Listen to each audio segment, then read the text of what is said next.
du monde d'enduro 1997, remporté par Stéphane Peter Hansel. Depuis, il a dominé pour la 6e fois le rallye Paris-Dakar 1998, établissant un nouveau record de victoire. Stéphane Peter Hansel entre définitivement dans la légende du sport.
Le 6 août 65 à Vesoul, une petite ville de Haute-Saône, Franche-Comté précisément.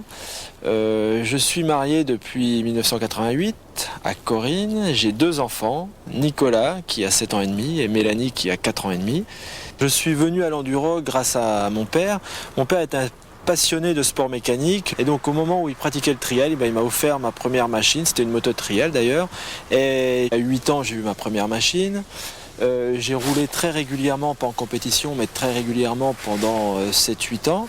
Et donc je crois que c'est l'expérience acquise très jeune qui m'a permis d'être rapide assez tôt dans ma carrière, c'est-à-dire avoir un titre de champion de France à 18 ans et ensuite enchaîner les victoires. Je crois que c'est surtout le fait d'avoir commencé très tôt et puis bien analyser les difficultés de l'enduro. Vous savez, l'enduro, c'est une discipline qui demande de bons réflexes, anticiper sur les difficultés, bien gérer la mécanique et la fatigue du pilote. Et c'est quelque chose que j'ai réussi à faire grâce à l'expérience. Et maintenant, ça a payé très rapidement. C'est-à-dire qu'à 22 ans, j'avais déjà atteint un niveau supérieur à la moyenne. Dans les années 85, 6 et 87, j'ai vraiment forcé sur les doses d'entraînement. C'était quotidien, de la pratique de la moto tous les jours, du sport. Et puis depuis quelques années, je gère un peu différemment donc cet entraînement. J'ai acquis une très bonne technique et maintenant il faut seulement entretenir cette technique et cette condition physique. J'ai eu, je crois, une bonne dizaine de titres de champion de France d'enduro. J'ai été champion du monde cette année en 250. J'ai gagné 5 fois les 6 jours en individuel en catégorie scratch. Puis bien sûr beaucoup de victoires en rallye africain. J'ai gagné 5 fois le Dakar, j'ai gagné 2 fois le rallye de Tunisie, le rallye d'Atlas, le rallye de Dubaï. J'ai gagné quasiment tous les rallyes qui existent. La course qui m'a vraiment fait le plus plaisir a été la première victoire au Dakar en 91. C'était une course qui me tenait très à cœur. Ça faisait longtemps que je courais après cette victoire sans pouvoir l'accrocher, donc je l'ai vraiment beaucoup apprécié. Autrement, le titre qui m'a fait le plus plaisir en enduro, ça a été le titre cette année de champion du monde en catégorie 250, qui correspondait au scratch en même temps. Et c'est un titre qui manquait complètement à mon palmarès, et en plus ça a été un titre qui a été très dur sportivement, ça s'est battu vraiment jusqu'à la fin, jusqu'à la dernière manche, et donc forcément ça a été avec beaucoup de plaisir que j'ai décroché ce titre. Je pense être capable de rouler au meilleur niveau encore 3 ou 4 ans et jusqu'à la limite de l'âge pour être vétéran et après on verra.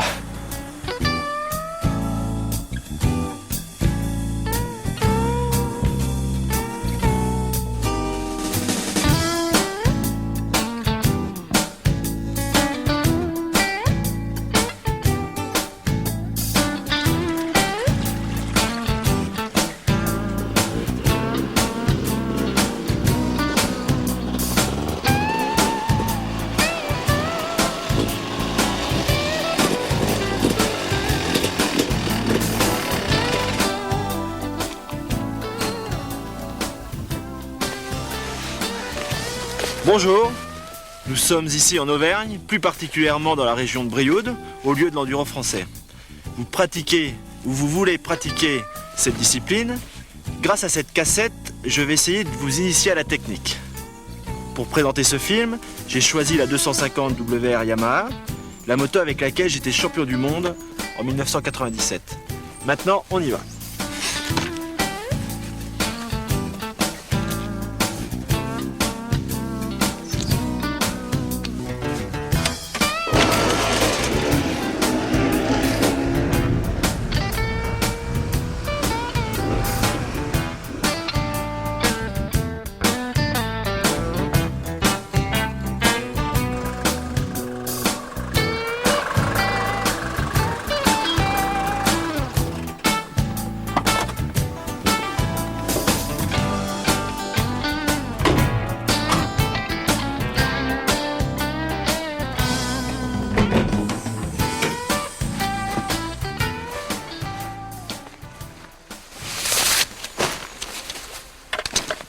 Voilà, nous sommes ici pour préparer la moto avant la course. Vous savez qu'avant chaque course d'enduro, il est nécessaire de faire quelques réglages. Des réglages de suspension, de carburation, de position du corps sur la machine. C'est Michel Collot, mon mécanicien depuis 10 ans chez Yamaha, qui va vous détailler les différents contrôles et réglages de la moto avant chaque départ.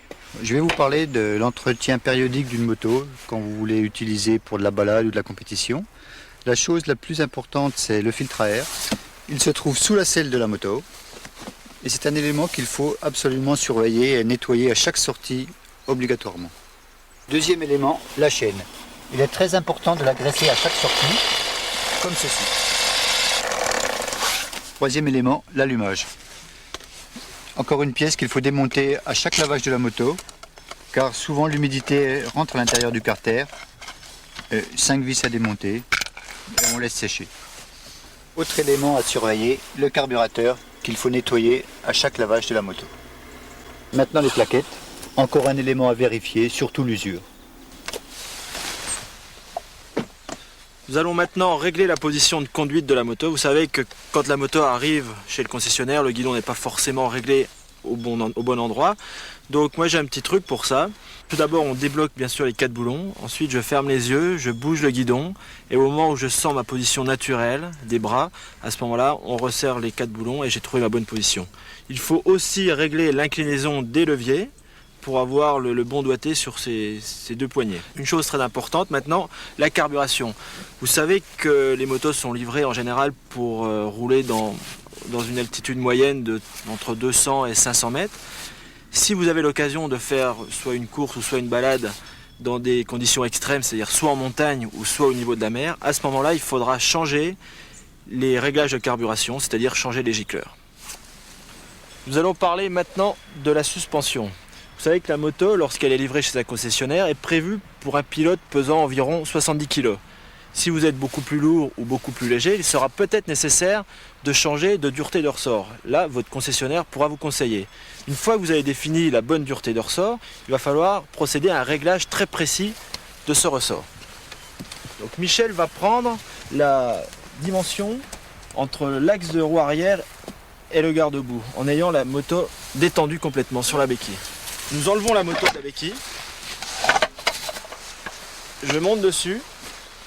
Et une fois la suspension comprimée, la mesure va être prise par Michel et nous devons trouver 100 mm de moins qu'à la première mesure. On peut compléter le réglage de la suspension à l'aide de cette petite vis.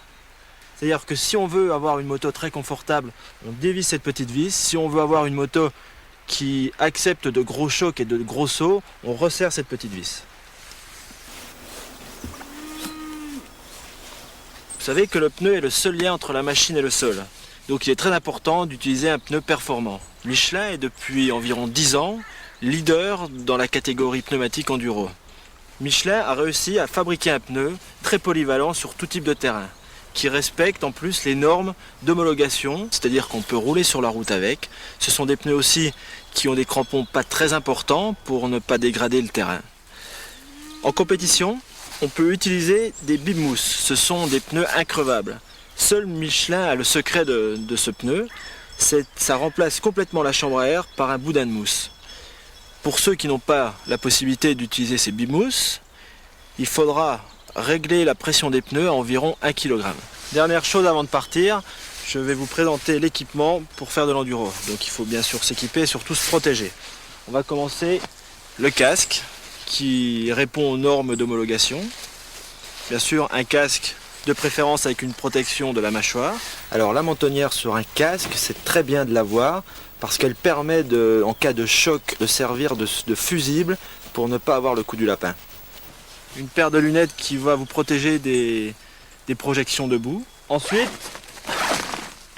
vous prenez un maillot classique d'enduro ou de motocross. Par-dessus, une protection à pare-pierre qui protège bien sûr l'abdomen et le dos. S'il ne fait pas très chaud, on prend une veste, de préférence imperméable. Nous allons mettre le pantalon, mais avant de mettre le pantalon, on va mettre des protèges tibias, des coquilles qui protègent les genoux et les tibias. Les bottes, bien sûr, qui sont renforcées avec des protections en bout, des protections de tibia aussi pour ne pas se casser le pied. Type de gants, des gants plus ou moins étanches, ceux-ci sont des gants pour rouler par temps sec.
Ici on rencontre une petite marche très courte, donc une montée un peu abrupte, et qui va demander bien sûr une technique un peu particulière. Alors je vous explique en 3 points.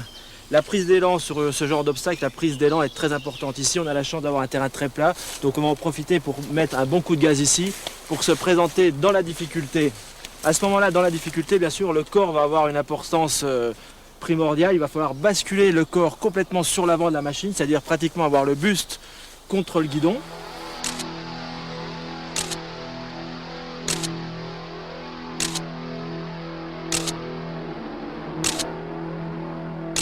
On fait cette partie de la marche avec les gaz quasiment coupés puisqu'on va monter pratiquement sur l'inertie du moteur.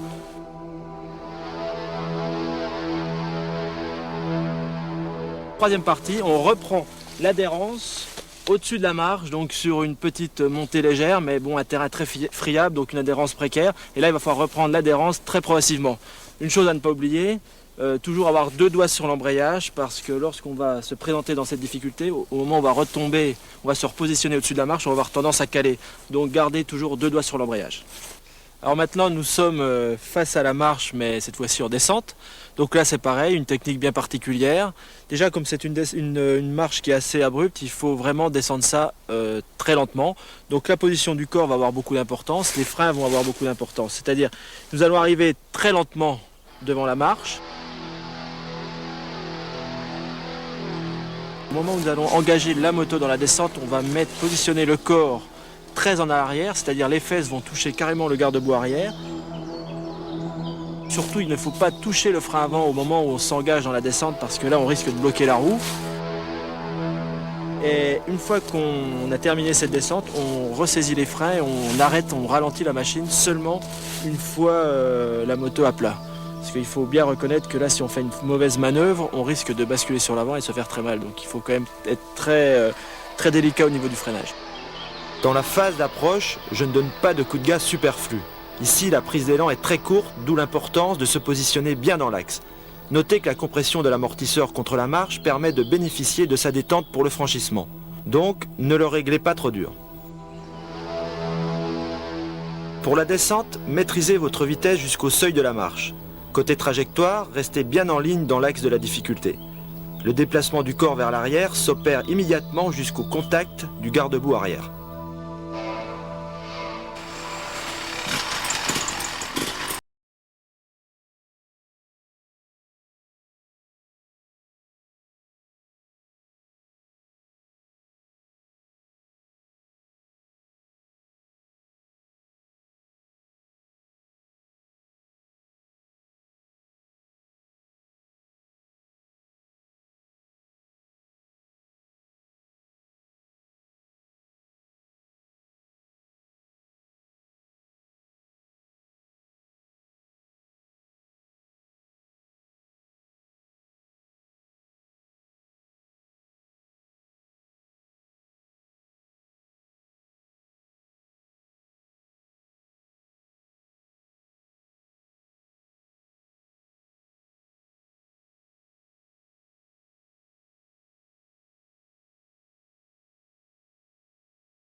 Voilà, nous sommes dans une difficulté typique de l'enduro. Alors là, nous sommes face à une grande montée très longue et puis elle est entrecoupée, le piège c'est que c'est entrecoupé de grosses ornières ravinées par la pluie.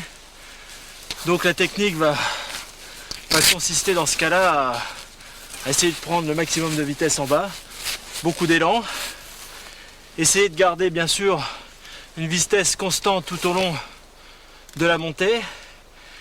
Il faut rester bien sûr aussi le plus souvent possible, tant qu'on peut garder l'équilibre, il faut rester debout sur les repose-pieds, bien en appui sur les repose-pieds pour avoir le maximum de motricité. Et en plus de tout ça, il faut garder une accélération très linéaire. Essayez de ne pas perdre de vitesse et garder les gars jusqu'en haut. Et non.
Quand vous êtes bloqué dans la pente, la première technique consiste à se tenir en aval de la machine, de la faire pivoter, puis de repartir dans la descente. Mais il existe une autre technique. Vous êtes bloqué dans une côte, ce qui peut forcément arriver à tout le monde. Alors la technique pour repartir, c'est mettre beaucoup de poids sur l'arrière, c'est-à-dire sur la roue arrière motrice. Donc il faut s'asseoir à l'arrière de la selle, céder pour redémarrer des pieds, Et une fois qu'on a pris un peu de vitesse, essayez de se remettre debout le plus tôt possible, tout en appuyant très fort sur les repose-pieds pour avoir une très bonne motricité et prendre de la vitesse pour filer jusqu'en haut. On va essayer.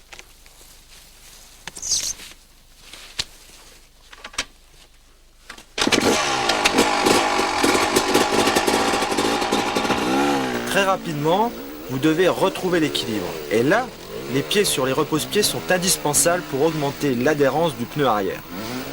Dosez vos coups de gaz, exploitez tous les reliefs du terrain pour poursuivre votre progression. Dernière recommandation, ne vous crispez pas au guidon, restez le plus souple possible. Le buste, les épaules doivent rester mobiles.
Voilà, nous sommes maintenant devant une montée très courte mais très raide.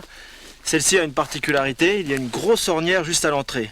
Il faut surtout regarder très loin pour éviter ce piège et ensuite profiter de cette descente pour mettre un bon coup de gaz et avoir un bon élan jusqu'en haut. Il va falloir bien sûr appuyer très fort sur les repose-pieds pour avoir beaucoup de motricité et avoir quasiment le buste contre le guidon.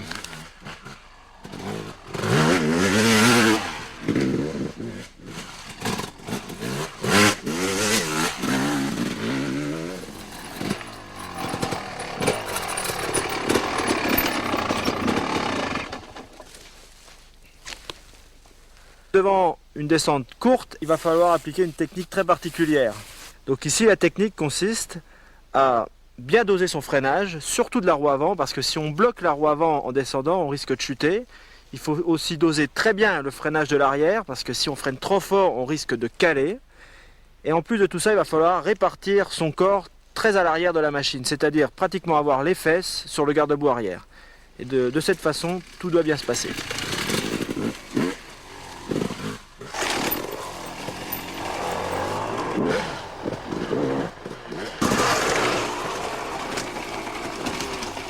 Alors dans une descente légèrement pierreuse, la technique consiste en fait à ne pas se crisper. Il faut surtout laisser libre la moto entre les jambes, donc écarter légèrement les jambes, ne pas la serrer. Et puis surtout bien doser le freinage, puisque c'est toujours pareil, dans chaque descente, il ne faut pas trop freiner du frein avant, on risque de bloquer la roue avant et à ce moment-là de tomber. Donc la position du corps, comme dans toutes les descentes, elle est légèrement sur l'arrière de la moto. Mais il ne faut pas à ce moment-là avoir les fesses qui touchent le garde-boue, comme c'était le cas dans la marche.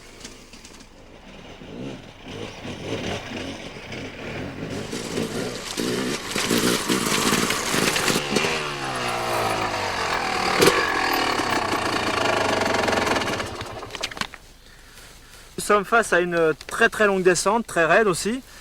Donc bien sûr, pour ne pas se faire piéger dans ce genre de difficulté, il va falloir surtout faire très attention au freinage. Donc bien répartir le freinage entre le frein avant et le frein arrière. Si vous freinez trop fort de l'avant par exemple, vous allez bloquer la roue et tomber. Donc forcément, il va falloir faire très attention à ça. Ensuite, il y aura la position du corps, c'est-à-dire qu'il va falloir quasiment avoir les fesses sur le garde-boue arrière. Et surtout, regarder aussi très loin dans le sens de la descente pour éviter tous les pièges qu'on peut rencontrer. Racines, ornières et pierres. Donc on y va.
Ah.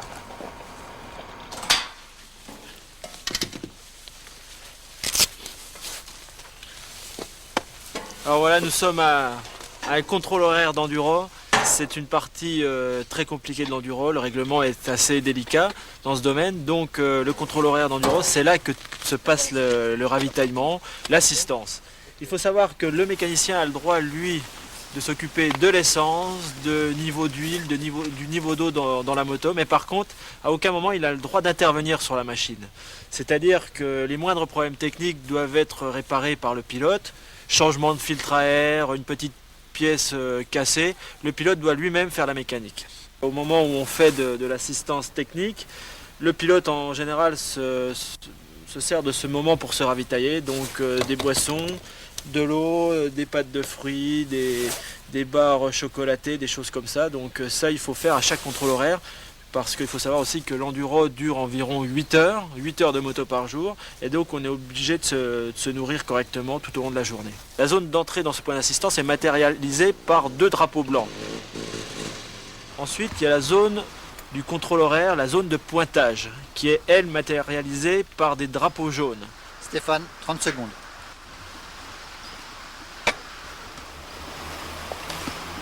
10 secondes. À ce moment-là, dès qu'on l'a franchi, on doit donner son carton et pointer à l'heure idéale. L'heure idéale, bien sûr, c'est un temps donné par l'organisateur et on a, par rapport à ce temps idéal, on a des tolérances. 1 minute de tolérance avant l'heure idéale et 1 minute de tolérance après l'heure idéale. Donc ça nous laisse un peu de temps pour aller pointer.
Nous sommes maintenant face à un cours d'eau. Vous savez que c'est pas en traversant un gué qu'on peut gagner une course, par contre il est très facile de la perdre à cet endroit. Les cours d'eau sont souvent glissants, il y a beaucoup de pierres sous l'eau donc on les voit pas, donc il faut toujours faire très attention. Celui-ci va être très facile à franchir, il suffira de vous mettre bien en équilibre sur la machine, les 2 pieds sur les repose-pieds et avec un léger filet de gaz, traverser cette petite rivière.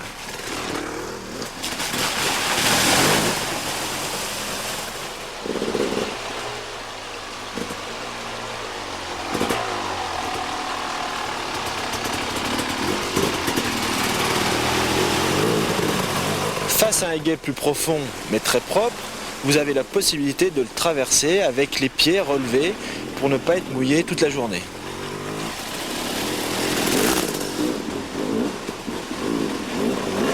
Devant un gué beaucoup plus piégeux, avec des pierres au fond, avec de la mousse, avec des racines, il sera vraiment très prudent d'avoir les pieds sur les repose-pieds, mais prêt à réagir très vite, c'est-à-dire prêt à mettre les pieds dans l'eau pour se rééquilibrer.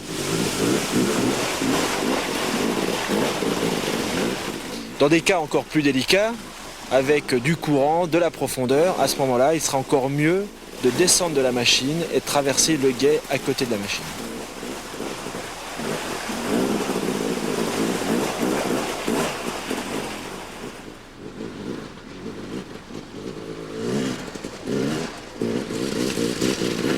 Alors Voici une nouvelle difficulté de l'enduro, un léger pierrier, c'est plus précisément un lit de rivière. On roule donc dans des galets, des grosses pierres. La technique consiste pour ce pierrier en fait à rouler debout bien sûr, en ayant le regard très loin pour repérer justement les pierres qui sont plus grosses les unes que les autres. Et surtout ne pas serrer la machine entre les jambes très fort, il faut plutôt écarter les jambes et puis surtout avoir une accélération très linéaire, ne pas donner de coups de gaz brusques et normalement avec cette technique tout se passe très bien.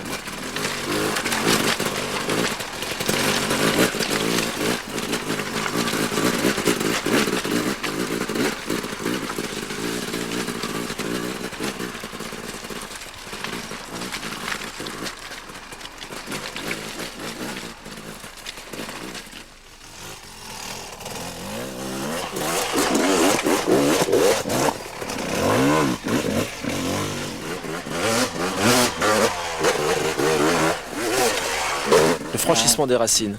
Il est impératif bien sûr d'arriver avec une certaine vitesse, donc pour passer cette difficulté avec l'inertie et l'élan.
Pour traverser un bourbier, je crois qu'il est très important de marquer un temps d'arrêt avant de s'élancer, choisir la bonne trajectoire, l'endroit où le bourbier est le moins profond.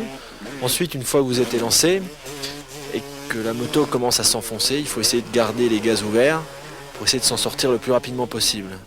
Par contre, il est vrai que si vous enfoncez de plus en plus, il ne faut pas trop insister parce que si vous insistez, vous allez être englué dans la boue et à ce moment-là, ça va être très compliqué pour s'en sortir.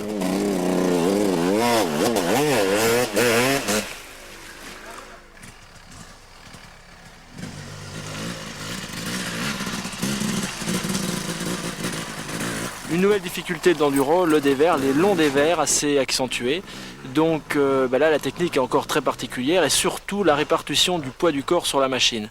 Il faut en fait sortir légèrement le corps vers l'aval et avec ce mouvement appuyer très fort sur leur pose-pied extérieur, c'est-à-dire du côté aval. Et bien sûr, avec les gaz, avoir une accélération très linéaire, parce que lorsqu'on est dans un dévers, si on met un coup de gaz très brusque, on va avoir l'arrière qui va glisser dans le trou, et donc là on ne pourra plus se récupérer. Donc une accélération très linéaire, un filet de gaz.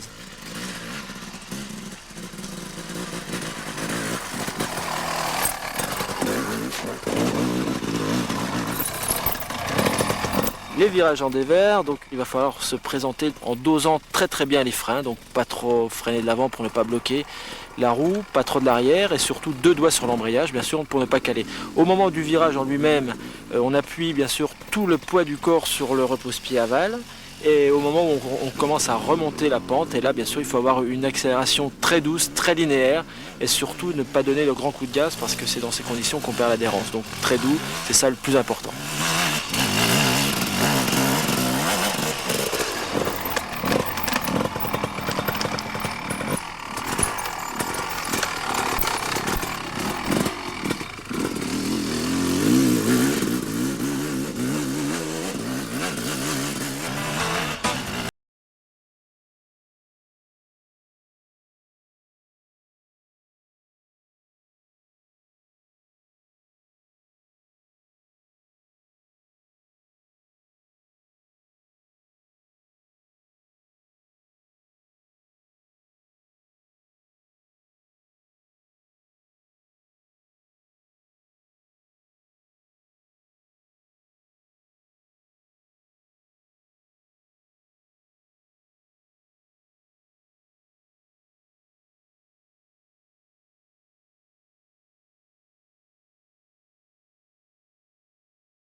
Vous savez que dans l'enduro moderne, le classement se fait quasiment à chaque fois dans les spéciales. Pour être rapide, une bonne reconnaissance est nécessaire. En règle générale, je fais 3 fois le parcours à pied pour bien le mémoriser. Je regarde toujours bien sûr la difficulté qu'il y a devant moi, c'est-à-dire 5 mètres devant, mais aussi très loin, pour essayer d'anticiper sur le prochain obstacle. Il est aussi très important de marcher à l'endroit où on va rouler pendant la compétition. Par moment, si des difficultés vous gênent, à ce moment-là, il sera nécessaire aussi de s'arrêter, de réfléchir, de voir les différentes possibilités. Avant chaque départ de spécial, je m'arrête et je me concentre environ 20 ou 30 secondes. Et j'ai aussi quelques manies, comme le fait de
dans une spéciale d'enduro, il y a beaucoup de virages. Il n'est pas rare d'en trouver plus d'une centaine. Ils sont tous différents les uns des autres. Il est donc très important de savoir bien les négocier. Le passage d'un virage se décompose en 3 parties. Tout d'abord, le freinage. La position du corps sera à ce moment-là debout. Les pieds bien en appui sur les repose-pieds, les coudes légèrement écartés. Et on va essayer de répartir le freinage suivant l'adhérence. C'est-à-dire que si le terrain est glissant, on freinera un peu moins du frein avant pour ne pas glisser. Si le terrain est sec, par contre, on va pouvoir se permettre de freiner et de ralentir la machine 75% sur le frein avant et 25% sur le frein arrière. Ensuite, on relâche les freins, puis on s'assoit très à l'avant sur la selle. On tend à ce moment-là la jambe qui va nous servir de balancier d'équilibrage pour ne pas chuter. La jambe, elle, qui reste sur la moto, va appuyer énormément sur le repose-pied extérieur afin qu'on ait le maximum d'adhérence. Ensuite, la jambe que vous aviez tendue, remettez-la le plus vite possible sur le repose-pied en appuyant bien fort dessus pour avoir le maximum de motricité jusqu'à la sortie de la courbe.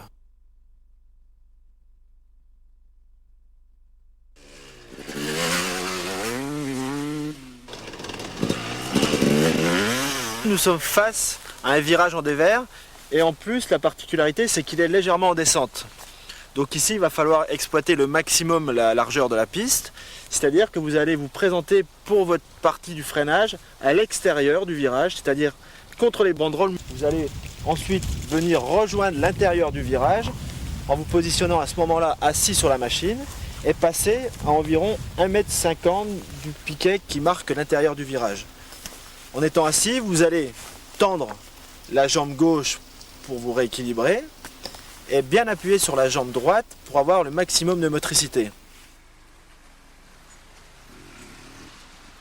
Ensuite, nous arrivons dans la partie où il va falloir réaccélérer.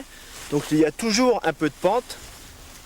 Donc il va falloir accélérer progressivement parce que si vous accélérez brusquement, la moto va décrocher, vous allez partir dans une grande glissade et perdre du temps. Donc à cet endroit, il va falloir commencer une réaccélération très linéaire jusqu'au prochain virage et ensuite enchaîner.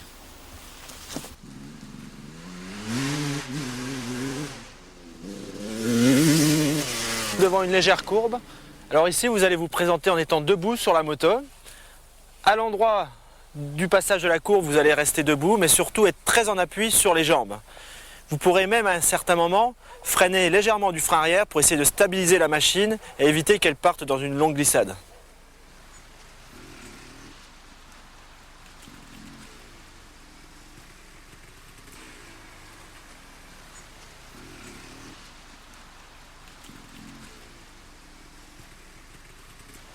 Devant une grande courbe, il serait intéressant d'utiliser toute la largeur de cette piste et d'avoir donc une trajectoire plutôt coulée. La position des pieds et du corps sera la même que pour un virage traditionnel.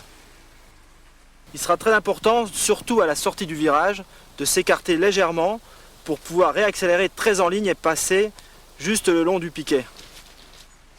En enduro, vous savez que le choix de la trajectoire est très important si vous voulez faire de bons temps. Ici, nous avons une piste très large, donc nous avons la possibilité de passer à plusieurs endroits. Dans ce cas précis, il faudra passer à l'extérieur du virage et à un certain moment même avoir les roues sous la banderole pour exploiter toute la largeur de la piste.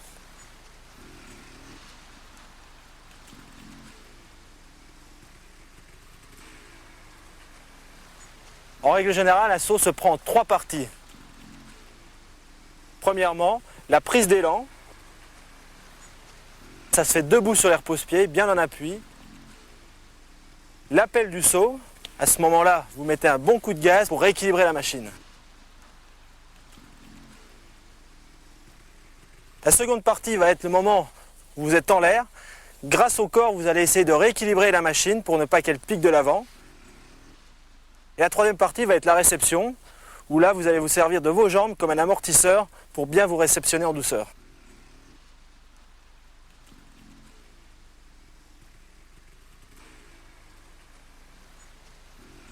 Maintenant, nous sommes face au même saut, mais cette fois-ci en descente. La technique est quasiment la même. La prise d'élan, debout sur les repose-pieds, on met un coup de gaz au moment de sauter.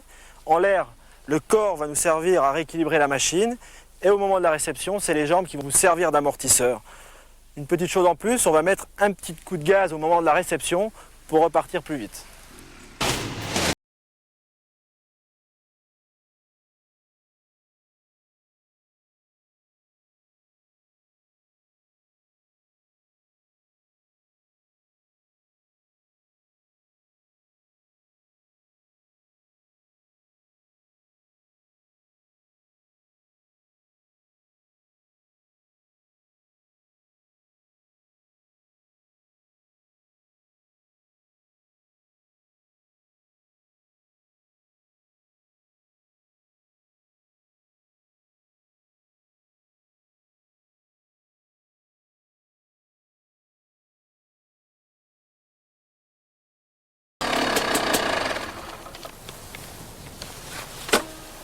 Et bien voilà, on va se quitter. J'espère que grâce à cette cassette, vous pourrez profiter encore plus pleinement des plaisirs de l'enduro au guidon de votre Yamaha. Juste un dernier petit conseil, surtout respectez la nature.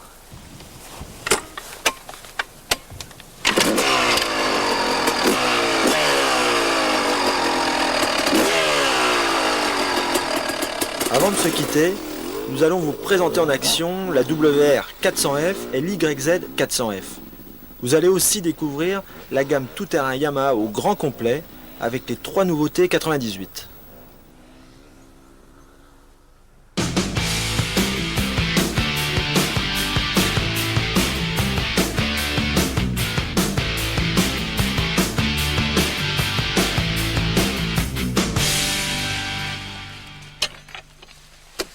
Nous sommes sur un terrain de motocross, c'est en règle générale ici que je m'entraîne pour l'enduro. Ici on retrouve tous les obstacles qu'on peut avoir en enduro dans les spéciales.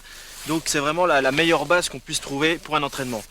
Je pars maintenant avec la nouvelle 400 YZF 4 temps.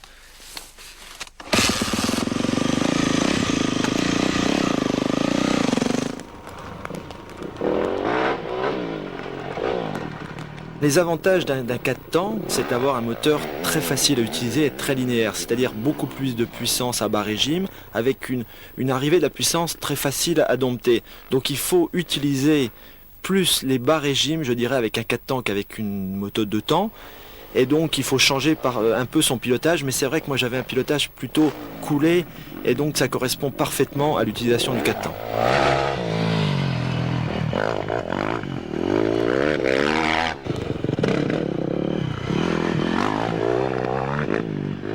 Les principales qualités de l'YZ 400F que j'ai piloté à Ambert sont bien sûr la vivacité du moteur. On a une cylindrée de 400 cm3 qui est parfaite pour l'utilisation en motocross.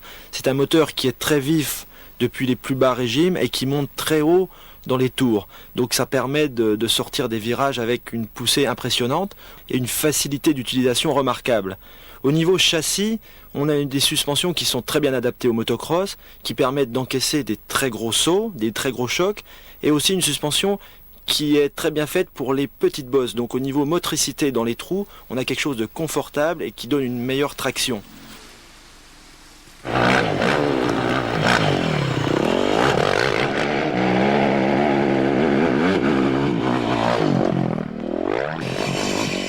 Pour moi qui suis un pilote confirmé, j'ai plus de plaisir à rouler avec la moto de série qui me paraît mieux adaptée et plus facile que la moto d'usine qui est vraiment trop performante.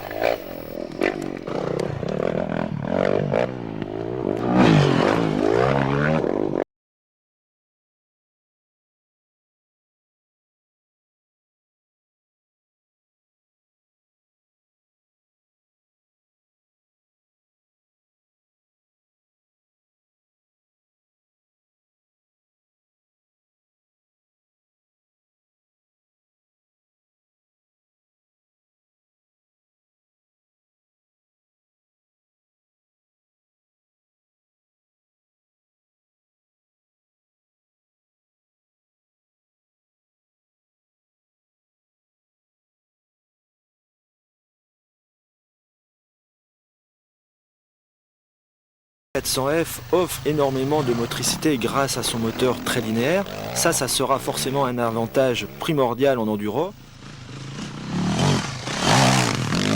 Pour piloter une 400 WRF 4 temps, il va falloir changer de pilotage par rapport à la 250.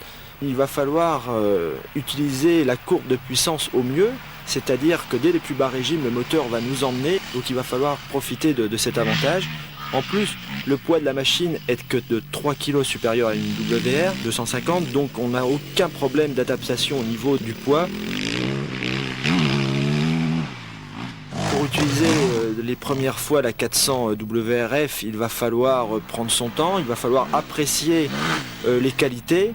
Et je crois que tous les utilisateurs vont s'adapter assez facilement parce que je dois reconnaître que cette moto est d'une facilité d'utilisation remarquable.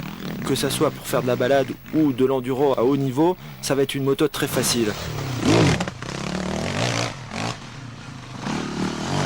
Comme je vous le disais, il faut respecter la nature, mais surtout respecter les autres. Et n'oubliez pas vos obligations légales. Assurance Moto Verte est mon partenaire depuis plusieurs saisons. Franck Allard nous donne quelques conseils avisés pour rouler en toute tranquillité. Alors effectivement, en utilisation de la moto enduro balade, on pourrait peut-être penser que n'utilisant que des chemins privés et des voies non revêtues de goudron ou de bitume, on pourrait se dispenser de l'assurance. Eh bien pas du tout. La loi française vous fait obligation de vous assurer contre les accidents causés aux tiers. Au passage, je vous conseillerais de prendre une protection juridique qui n'est pas chère du tout. Et vous aurez ainsi toute la couverture nécessaire pour pouvoir circuler et vous balader avec votre moto. Ce qu'il faut savoir, c'est que cette assurance coûte entre 700 et 800 francs par an. Alors pour la pratique de la compétition en enduro, on pourrait penser là aussi qu'il n'est pas utile de souscrire une assurance vu que l'organisateur a lui-même souscrit une assurance pour couvrir l'ensemble des compétiteurs. Eh bien, point du tout, puisque vous le savez comme moi, qu'au cours d'un enduro, malheureusement, il y a parfois des aléas. Il faut revenir et abandonner et retrouver son assistance. Et dans ces conditions-là, utiliser les voies publiques. Dans l'un ou l'autre cas, enduro balade, enduro compétition, il est indispensable et obligatoire, avant de mettre les pieds sur votre nouvelle moto, de passer chez votre assureur, de vous mettre en règle. C'est une précaution, mais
au filtre à air de 8 litres. L'échappement est assuré par un magnifique silencieux Termignoni. Au chapitre des spécifications techniques sont à noter un étagement de boîte différent, le bras oscillant aluminium, un réglage de tension de chaîne poussé et un sabot inférieur en aluminium.